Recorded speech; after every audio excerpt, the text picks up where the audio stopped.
భాగవతము యోగమాయను ఆజ్ఞాపించుట.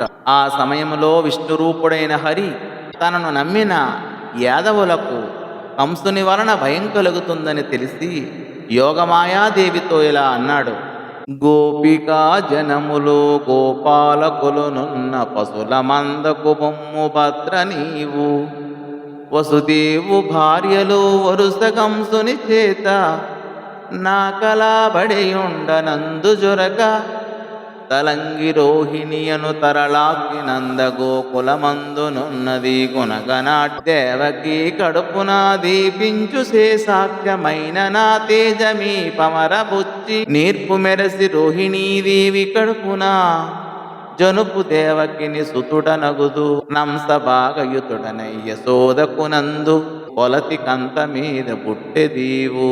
ఓ భద్రా మాయాదేవి, నీవు గోపాలకులు గోపికలు ఉన్న రేపళ్ళకి వెళ్ళు.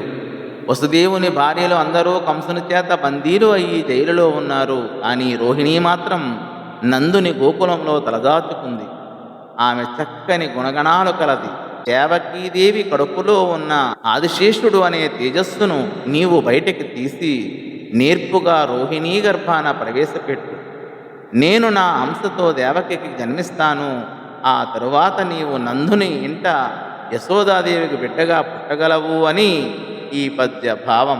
నానావిధ సంపదలకు దానకమై సర్వకామదాయిని వగుని మానవులు భక్తి గొలుతురు కానికలను బలులు నిత్య కళ్యాణమయీ.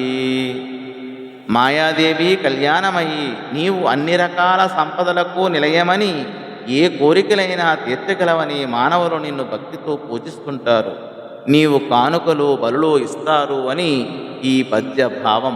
దేశంలో వివిధ ప్రాంతాలలో ఉన్న మానవులు నిన్ను దుర్గా, భద్రకాళి, విజయ, వైష్ణవి, కుముద, చండిక, కృష్ణ, మాధవి, కన్యక, మాయా, నారాయణి, ఈశాన, శారద, అంబిక అనే 14 పేర్లతో సేవిస్తారు. ఇక వెళ్ళిరా అని సర్వేశ్వరుడైన హరి ఆజ్ఞాపించాడు. ఆ యోగనిద్రాదేవి మహాప్రసాదమని అంగీకరించి నమస్కారం చేసి సూటిగా భూలోకానికి వచ్చింది అని ఈ పద్య భావం. రోహిణీదేవి బలభద్రుని కనుట. దేవకీదేవి కడుపులో తేజరిల్లి దీప్త గర్భము మెల్లన దిగిచి యోగ నిద్రరోహిణి కడుపున నిలిపిచనియే, కడుపు దిగినంచు పౌరులు గలగబడగా యోగ నిద్రాదేవి కాంతులు చిమ్ముతున్న దేవకీదేవి కడుపులో ఉన్న గర్భాన్ని నెమ్మదిగా బయటకు తీసి రోహిణీదేవి కడుపులో ప్రవేశపెట్టి వెళ్ళిపోయింది. దేవకీదేవి గర్భస్రావం జరిగిపోయిందని పౌరులు బాధపడ్డారు అని ఈ పద్య భావం. కొన్ని నెలలకు బలము మిగులగలుగ బలభద్రుడను లోక రమణుడగుట చేసి రాముడనగా, సతికి పుట్టి గర్భ సంకర్షణమున సంకర్షణుడనంగా గనుడు సుతుడు. రోహిణీ గర్భాన చాలా గొప్పవాడు అయిన ఒక కుమారుడు పుట్టాడు.